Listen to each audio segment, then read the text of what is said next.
Sounds good to me. Hello, everyone. It is so great to see all of you. I am Tina Jackson. I serve as Assistant Commissioner of Workforce Education. Glad to be here with you all today to talk about an exciting new grant opportunity. The TRUE program has had lots of momentum over the past 4 years, and we're just really excited today to share with you about this new opportunity. You can go to the next slide, please. So, as you all are aware, we started rolling this workout now a little while ago during the 87th legislative session. And TRUE, which stands for Texas Reskilling and Upskilling Education, is an important piece to the puzzle that we have implemented across the state of Texas. And we're just really proud of the great work that you all have been doing, colleagues. I can't say enough positive things about the short term credentials that have developed and been strengthened because of this program and the funding involved with the program. Next slide, please. So just to share a little bit about what's different with this particular grant, the goal here is all about pathways, designing and planning pathways, looking at how we can really connect up career and technical education pathways, really for consistency and to get more strategic about how to closely link our pathways as we move forward as a state. And of course, in all ways, we are looking at high demand fields and credentials of value. And it's exciting to really think about how these dollars can be utilized for you all on the ground and how it can help you with the work that you're already engaged in with pathways work. So on that note, I'm going to turn it over to my esteemed colleague, Dr. Sherry Reynes. Hi, everyone. So pleased to see you or hear you virtually this morning. This is slide 5 of our presentation. And by the way, this PowerPoint slide deck will be available on our webpage as will a recording of this webinar. So for you and your colleagues to know that they'll be available to you. You can also put your questions in the Q&A space so we can respond to them. We hope to respond to questions at the end. And do be sure and don't hesitate to ask questions. If you have questions we don't have answers to in real time, we'll go forward, research them, look them up, confer, and get back to you very, very quickly. Because as you all know, we started out this particular offer of competition offer on April 25th. So we're already in the period of proposal preparation. As I said, slide 5 is probably the slide of this deck. It's got a lot of stuff on it, so our apologies because it is so full of information. But on the right is the diagram or schematic, if you will, of a credential of value pathway and the kind of building blocks to a pathway that we want you to work on if you get a grant through this competition. It goes all the way from dual credit through applied associate's degree. It encompasses occupational skill awards and institutional credentials that lead to licensing and certificates, level 1 certificates, level 2 certificates, and then again the applied associates. And you can see by the way the arrows work that these are in a sense an ecosystem, a strand of activity that should lead to employment opportunities of value in your region, in your locale, at any point along this schematic. On the left side, you'll see sort of the core design elements and activities associated with this credential, with this enterprise. And we'll be talking about these elements in a little bit more detail further down in the slide, and of course in the request for applications RFA. So as Dr. Jackson said, a high demand occupational credential is required. There's a vertical and horizontal articulation for credit that's involved in this idea of a credential of value pathway. That's what the engineering is. And as I said, at each step in this pathway, there should be meaningful exit and employment potential. And that it's very important to be able to do this right because it is a full, in a sense, all the sectors of education are involved. It should involve, and in employment, It should involve your regional or local ISDs as well as employers in terms of an enterprise. The next section on key institutional outputs, there's a lot here, but what it basically boils down to is this. As you are doing a design and planning activity like this, about something, in a sense, slender but complex, this credential of value pathway, you need to think that at the very end, you're going to have an articulated program map. But along the way, you're going to be thinking about all the different elements of what your institution needs to do to get that accomplished, which includes program approvals, advising, conversion, credit conversion plans, enrollment, tuition, faculty recruitment, infrastructure and equipment implementation, what your registrar needs to do, what the transcripts would look like when they do this sort of thing, and what kind of data reporting you're going to do back to us as THECB. So tons of considerations for a very thorough and comprehensive design and planning activity. It's a 15-month grant. We're looking to make 4 to 5 grants, $150,000 to $200,000. And the kicker is, for those who receive this grant, in not this coming round of TRUE in 2025, but in 2026, we're looking at potential implementation grants, follow-on grants. So folks can take these plans and actually activate them. Next slide, please. So slide 5 is an important slide. Next slide, please.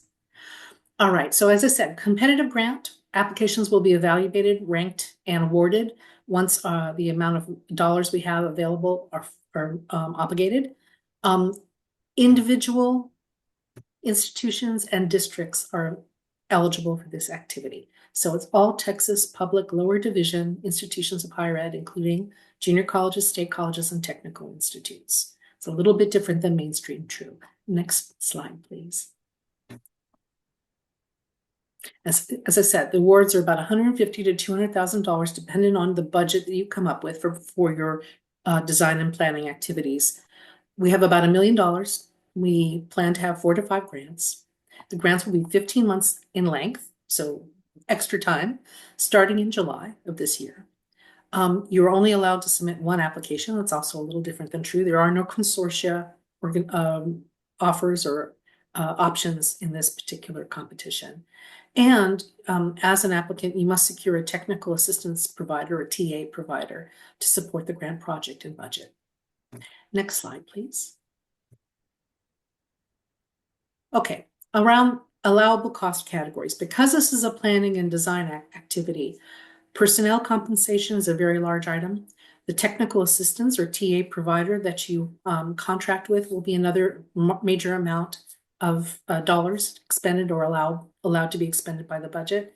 Resources and data tools can be purchased. And also, we have a little bit of flexibility in this. You can submit additional kinds of direct costs, not indirect, direct costs for this planning and design engagement. I think you have up to 5 different entry options that you could put on your budget proposal that we will consider. Next slide, please. To get into a little bit of detail, more detail about technical assistance, contracting, and budget, the provision of a TA provider. We are asking that you state who you've selected as your TA provider in your application. And we are giving you, we will, within 30 days, if you get the grant, we will approve the selection of that provider. We also require that your contracting with that technical assistant provider be concluded within 60 days of the start of the grant. So within 2 months of the start of the grant. So that means if you selected a TA provider, you recently feel like you're reasonably competitive, you should be thinking and working on that contract early so that you can get it done and submit it to us as proof that that contractual relationship is done. And finally, with your TA provider, you have the option of reviewing your budget for particular kinds of line items, and you may have revisions based on your TA provider's suggestions. You have 3 months within 90 days to provide a revised budget to us based on your consultation with your TA provider. So there's a 30, 60, 90-day kind of calendar and progression with the TA provider to make sure all of that activity is, the relationships are secured, the contracts are in place, the legalities are observed, and the implications for the work going to be done is clear to us. Next slide, please. I'm going to give this over to my colleague, Manny Garcia. Hi, everyone.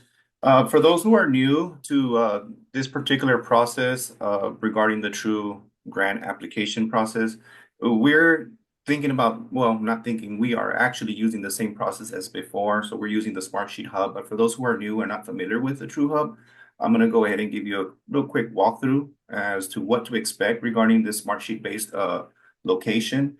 This is the hub, if you will, of the RFA for reference, the application form, and the budget request form. These are the items that Dr. Rennis just discussed with you. So if you give me a minute, I'm going to open the Smartsheet Hub.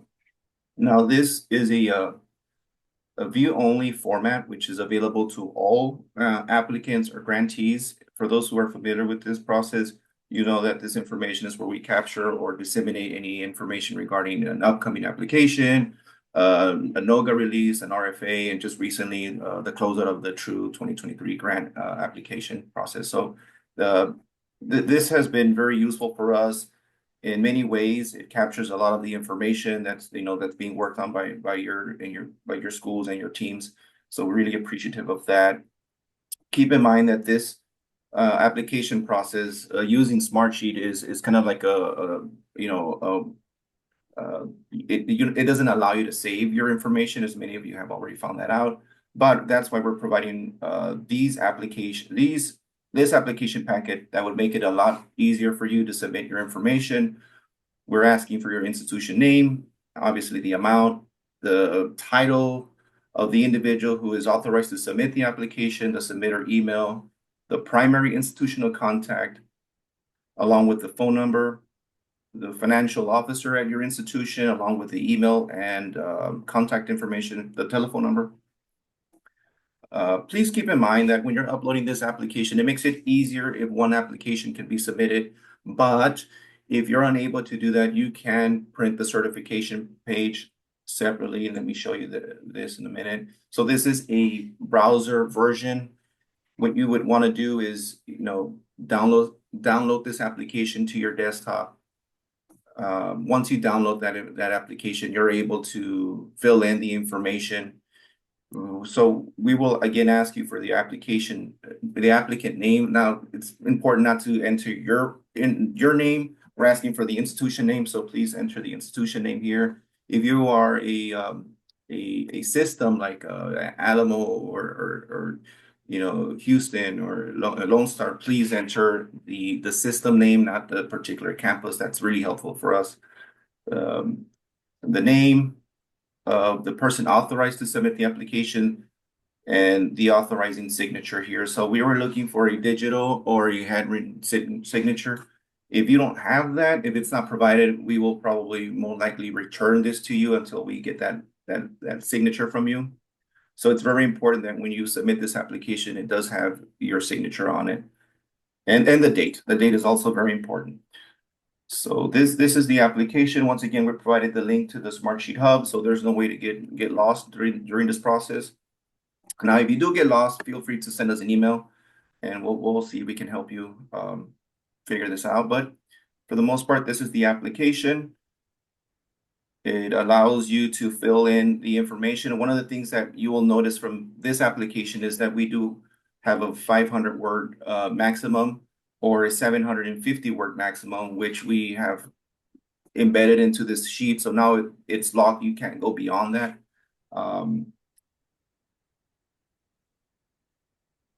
See section. So yeah, so it'll be what, 1, 2, 3, 4. And question 4 has 2 parts, A and B.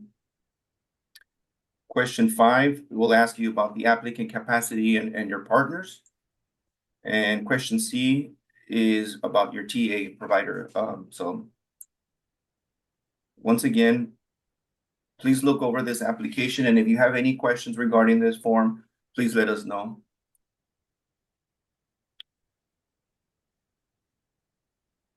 Now on over to your budget request form. It looks very similar to what we've already have, but as you can see, we've shortened the categories to personal compensation, technical assistance, travel, resource and data tools, and other. Now, let me show you a brief example of how this will be provide it to us, well, basically, we're asking for your institution name, the person who prepared this document, and it's, please indicate the date that this is submitted. It always helps us figure out, like, if there's an update or a change or a modification. It helps, it keeps us know which document is the more recent upload. Okay, so you will enter your amount here. It'll automatically calculate each expense item.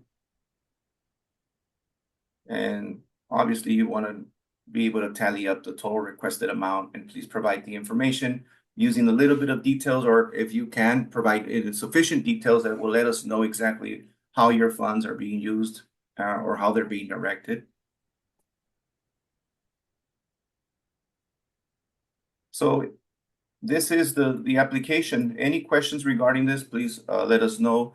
Once you complete your forms, make sure that they are completely filled out, signed, and then you can drag from your computer using your mouse and just drag them and drop them here into this box below.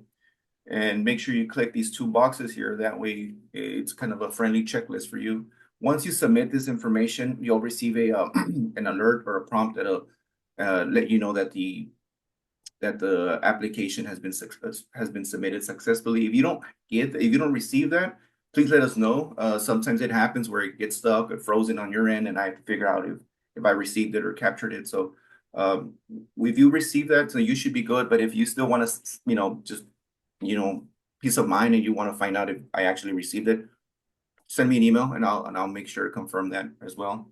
The deadline for inquiries is May 16th. And the deadline for submission is May 23rd. If there are any questions regarding this, please let us know, or you can also provide them in the Q&A below. And yeah, so this is the application. Now, we provided two avenues to provide an application. We are also embedding the application process in our webpage, which is something fairly new. The webpage provides the intent of the grant, the eligibility, how to apply, and right underneath this, where how to apply, you click on this, it'll take you again to the Smartsheet Hub. So we were trying to make it in a way where it's easy for you to find how to apply for this grant.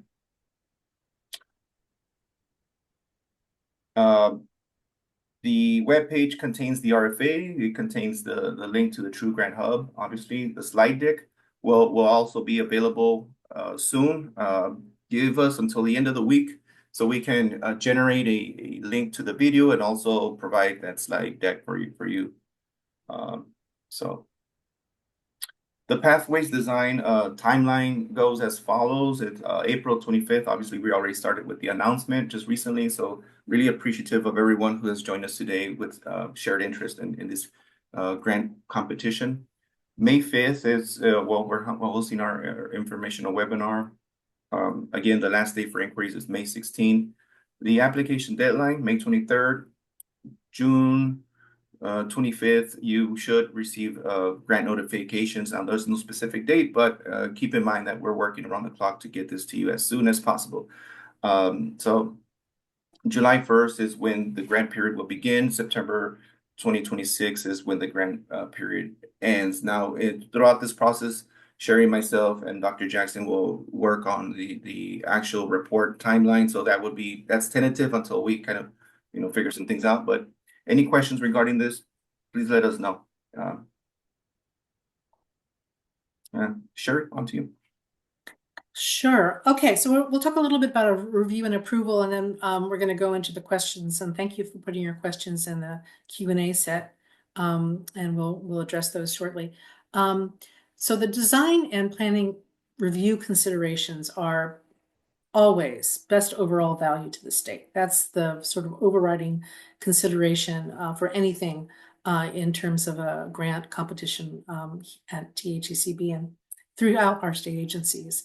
Project quality, as determined by our evaluation criteria, is incredibly key. And alongside that, layered on top of it, is the projects that are described as exhibiting the priority criteria that we talk about. In this particular competition, there's a couple of very interesting elements, and one of them is consideration of institutional size. We would like to select an applicant in each size category based on our THECB's standards of size: small, institutional size, small, medium, large, and extra large. And we envision the applications to come in and for us to compose groups of applicants based on size: small, medium, large, and extra large. And the competition will be within that category of small, medium, large. So if you are a medium institution, you'll be competing with other medium institutions. That's our vision. I guess it's somewhat dependent on how many of you decide to apply, but that's the way we're thinking about it, because we would like to have a distribution across just different sizes of institutions similarly. Location is incredibly important. It's a feature of the True Grant program always, which is we would love to be able to spread these grant awards across different regions of Texas. So that's another sort of element of review consideration. Next slide, please, Manny. So the priority in applications. So, and these are some of these, as I said, provide our considerations without bonus points exactly. So institutional size and region, these are considerations. They don't give you extra bonus points. They're just considerations of evaluation review of your application. But who you select as a technical assistance provider matters. So an entity that has experience and results with Texas two-year public institutions gets you additional points, or demonstrated experience and results with two-year public institutions gets you extra points. And the sector that you select, the sort of high impact, high demand, high value nature of the credential value pathway you select will also get you some bonus points. Next slide, please. This is how the actual points break down. So the selection of a credential value pathway, the project work plan, which, as Manny said, has two parts: a goal statement and project objectives and outcomes. The applicant capacity and partners. So you're going to be talking about whether you've had experience in pathways work before, or if this is new for you, or similar kinds of work that your institution has done on your own in terms of articulation of credit across different credential programs. Your technical assistance provision, that you filled out all and gave us all the information we asked for about your technical assistance selection, your budget alignment with project costs, and an overall rating. And then priority considerations, again, the high demand sector you select, not the process of selection, which is the first thing, your institutional size and region, which is not extra points, but is a distribution consideration for us. And then the TA provider with Texas experience, which is another additional 5 points. So the variation is from 7 to 70 points, 70 points being you got it all. And we wanted to make sure that you saw that. This is also in the RFA as Appendix C. Next slide, please. Okay, some tips and tricks about trying to figure out how to do application of quality. First, and I think we always say this with True, but it's very much the case here too, labor market information. Being able to refer to and describe the labor market information that you use to select your credential of value pathway, and how you've actually thought about that. The selection matters, just like with the True program, the credential program selection mattered. It's the same kind of idea. It's a very sort of a key point. Secondly, incorporating the different kinds of institutional outputs and inputs that we discussed on line 5. The fact that you're going to intend to cover everything from what the registrar has to do and how the transcript needs to look, to what infrastructure and equipment you probably would need to buy to implement this, what kind of faculty you would need to second or hire. All those different elements that are on slide 5, that they should be in your description. Be sure to describe your past and present relationships with employers and regional and local ISDs. That's part of your applicant capacity conversation. And because this is a very specific credential of value pathway, it's really important to be able to point to the fact that you have relationships that you can draw on, or relationships that you intend to build. Either way. Be sure to include all that information on your TA selection. We'll talk about a little bit more about TA because some questions are popping up about that in a minute. And abide by the calendar, that 30, 60, 90-day calendar that we just outlined for you concerning contracting and budget finalization. And finally, and again, this is par for the course, create a budget that demonstrates necessary and reasonable project costs. Necessary and reasonable is the standard for our Texas state grant guidelines and also federal guidelines for that matter. So it's always smart to check with your legal team or your Office of Sponsored Projects team about whether or not you've got items on your budget request form that are within bounds. There are some weird ones that we always have to talk about with folks who don't necessarily consult with their legal and Office of Sponsored Project teams, things like swag, which are disallowed, things like food and beverage costs, which are limited in their use. Those are those little kind of asterisk little things that it's always important to check for and try not to include in your budget. Because again, the budget has to be necessary and reasonable, and state law says, or state regulations say that's not so. Next slide, please. Okay, now we're at questions, and we had one major question, and this happened a couple of different times. This true competition, I hope you all have come to realize, is a special competition alongside the regular annual competition we've been running for the past 4 years. So we don't anticipate, we are planning for a true 25-26 competition that will be launched this summer, mid to late July. And it will be the regular true competition.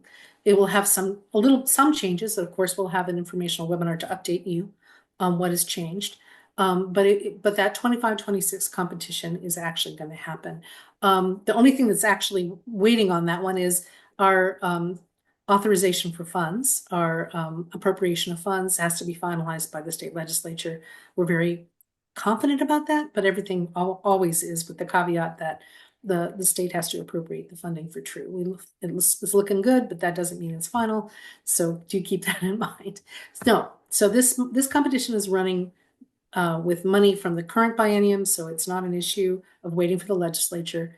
We anticipate a 25-26 competition and a 26-27 competition with appropriated funds once those are finalized. Second set of questions were around technical assistance provision. And I would love you to consult the request for application, the RFA, about that, because there's some good language in there that describes what we're envisioning.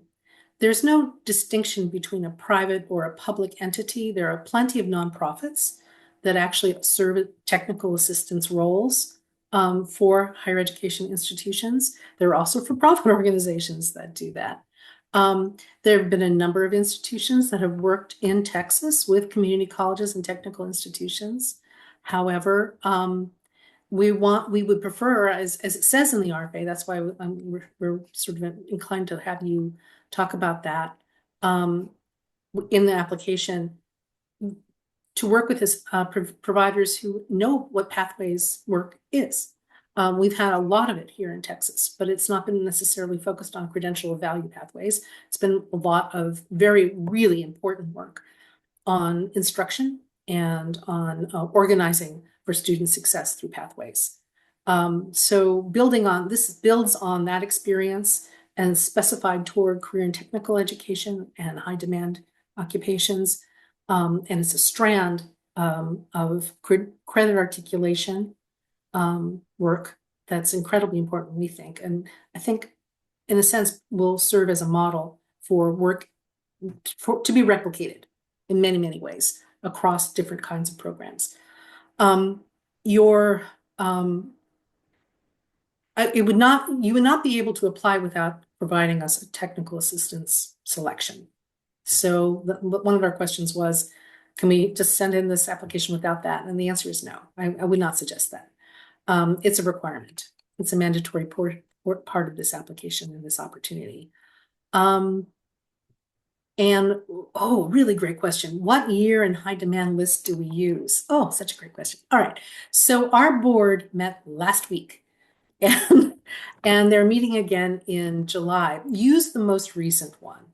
that's posted on our website. I think that our agency has been pretty diligent about making sure that you all have the latest information on what the high demand list is for both your region as well as the state. And in this particular opportunity, you can pick a state or a regional high demand occupational field to focus your credential and values pathway on. What links will be provided to the grant? Also, who is the designated person to submit the grant per institution? Okay. I'm not sure what links mean. So if you are that person, you're an anonymous question submitter, please clarify the question in the Q&A if you would. The second part of the question is a really good one. Every institution seems to have a different person who's designated to submit the grant. That could be someone from the Office of Sponsored Programs. It could be a grant writer. It could be the dean of a department. It could be your vice president of instruction. It could be basically anyone in your institution. And you're allowed to choose who's going to submit. The certification page requires your president or chancellor to sign on this. So that's a required document that Manny described. It's like the front page of the application. You have to have that certification and certifying official, but who submits is your selection as an institution. Dr. Jackson, did you have anything to add to those questions so far? No, I think that you're answering them very well. I do see a question about a large community college district that's independently accredited. And so colleagues for that individual district, you could apply separately if you have a separate accreditation. Of course, we know which one you are because now there's only certain, yeah, certain ones. So, So yeah, so our policy for that one district with multiple accredited agents, accredited institutions is one application. So that is that. Should we plan on 2 convenings? Good question. Someone's read the RFA. I appreciate that. Yeah, think about it this way. We want to get all of you together, the grantees together, to review and share this effort, and at least one state level meeting, a TACTI or TACE or both. So at least two would be a great way to think about that. Is student support such as scholarship tuition allowable in this budget? No, it is not. So that is an element of this being a planning and design activity as opposed to an implementation activity. When you start hiring people and providing financial aid to folks, that's when that kind of cost would kick in. So no, that is not part of this. Regarding the TA group, right? I think the question is, can we get some flexibility to reach out to them, prepare and work with them on the outline of the proposal? Well, I think that basically TA providers are going to understand this type turnaround and will be willing and able to help you and work with you quickly. I could say that with some assurance. We've had some conversations. How do you determine the size of an institution? I love that question. Based on students enrolled? It's the THECB has had these distinctions of size categories for a long, long time, and they're part of our THECB almanac, and have been for a long time. Some institutions can move categories. They can go from being small to medium or extra large to extra large or what have you. So do consult our data page if you're uncertain about how your institution is classified. Go to the THEC website, click on the almanac, look at the latest year, and you'll see your classification. Your institution's profile will have its classification. Section 7.3 now.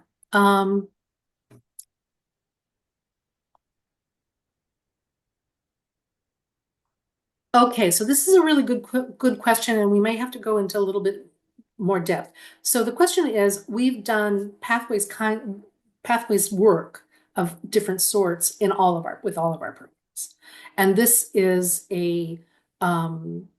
we're asking for you to do something that's wasn't subject of previous pathways work before.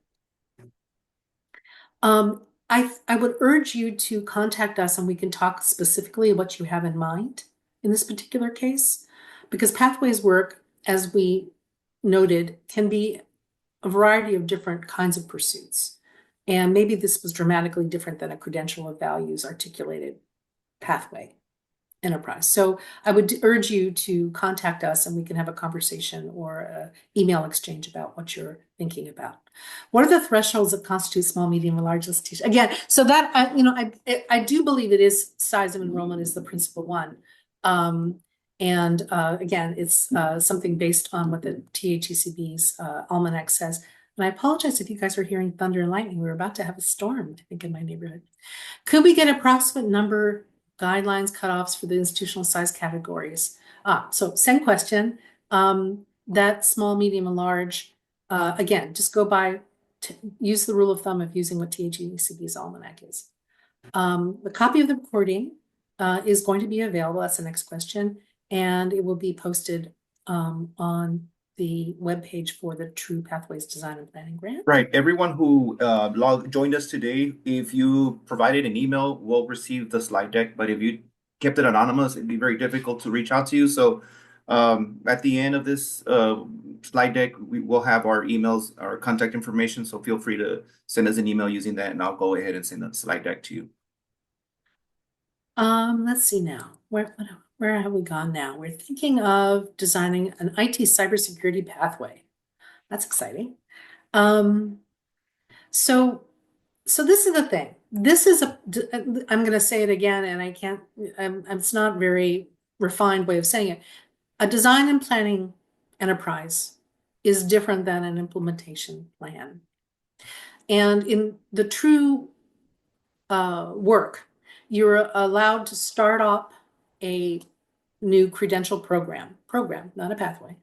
And you can work on the curriculum design as well as start implementing it during the grant period, right? So that's the difference. This is only design and planning. You have to stop before you start implementing.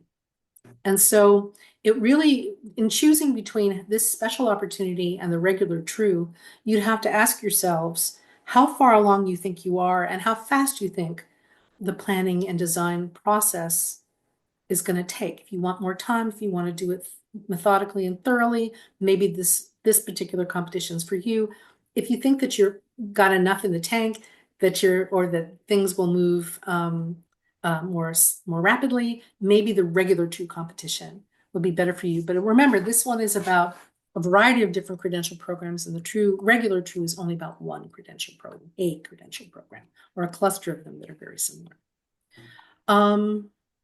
Can you submit for more than one pathway? No. We want you to focus in on one particular pathway. Please do not give us multiple pathways. In terms of the TA provider, again, there is language in the RFA about giving an example. The Texas Success Center was mentioned by one of your colleagues. They're a very important technical assistance provider here in Texas, but there may be others. There also may be individuals as opposed to organizations that you want to tap. But that we don't, as a state agency, it's not our place to provide you with a list of approved technical assistance providers. We don't want to prejudice your decision or make a market for any particular provider. So it really is up to you how you approach your search and your determination of a technical assistance provider. If you have specific questions for us, do reach out. We will be able to answer those questions. Another question. Oh, a couple of you guys are great. Should we write for just one of the two true competitions to be soon offered? You are not no, you don't have to limit yourself. You can apply to both competitions.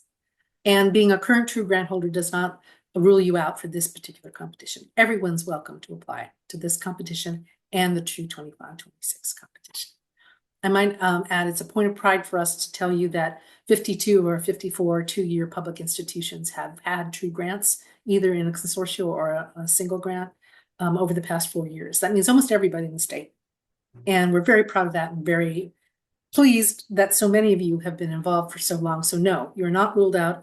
You're not limited to just this one and not summer, or not this one, but summer. You can do both. Our college district with various independent credit is the only one application form across the district. It doesn't have to be, okay, so in the case of this particular district, it doesn't have to be an all-encompassing application for all of your colleges. It could be from just one college. but you're only allowed to put in one application as a district, right? So it depends on how you want to play it. If you want to play it as a district application across more than one college, you can do that, or just one college, you can do that, or all colleges, you can do that. That's your choice. Right, so either the special extra true or the upcoming regular true competition. Yes, exactly. You can do both. You can apply for both. Applying for one doesn't rule out the other. Can they build on each other? Ooh, great question. All right, so the way we've set up this particular competition, this true design and planning grant, the True Pathways Design and Planning Grant, it should build to implementation, but it's a 15-month grant starting this summer. So you would build on it, meaning you would do the next phase perhaps of implementation, not this coming summer, but following the next year in 26 would probably be the right way to think about the sequence. You do the planning grant for 15 months and you apply next, not this summer, but the summer of 26 for an implementation grant. It's a lot of talking. Is there anybody? I'm going to try to see what. See, I think we've answered everything live so far. As I said, Manny and I pride ourselves in getting back to you quickly with responses. If we don't have a precise response, and it sounds to me like a number of you have specifics in mind about your application that you may want to talk about. Now, we can't tell you what to write, but we can tell you what's within the guidelines if you feel like there's some interpretation or some clarification that's needed. Does anybody have any additional questions? Manny, do you want to go to the next slide? And by the way, you can still continue to ask, of course. Oh, actually, there's a slide before that. Is there? Thank you. There you go. Dr. Jackson, do you have some closing words? Just thank you. Thank you, colleagues, for joining us today. Thank you for the work that you're engaged in. We, of course, know that this is challenging work and it's important work. So we're glad that you're here and thinking about and hopefully willing to apply for dollars to support planning and designing high value credentials and high demand fields regionally. And so as you move forward, feel free to reach out to us individually to get specific questions answered. If anything wasn't clear, definitely feel free to even contact myself or my staff, because this is important work and the timelines are quick. So we know that that can be a challenge. And I also want to encourage you to reach out regarding things related to the size of your institutions. If you're not clear, you don't have the institutional research support staff available to assist you so that we can get you your answers as quickly as possible. And with that, I'm going to turn the floor back over to Dr. Reynes. Thanks again, colleagues, for the work that you're doing, and we look forward to receiving your applications. Thank you, Dr. Jackson. We really do. We encourage you all to consider applying.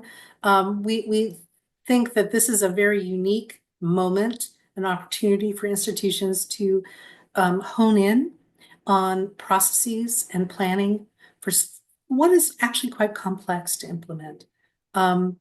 And true at highered.texas.gov is the all-important location. We put all questions there, receive all questions and support and respond to questions there. If you have any questions about the application process itself or our grant hub or our webpage, Manny is, oh gosh, we're so lucky to have him, incredibly expert in all of that. And as I said, if you have questions we don't know the answer to, we are committed to getting a quick response to you after doing some research and some looking into whatever issue you might have.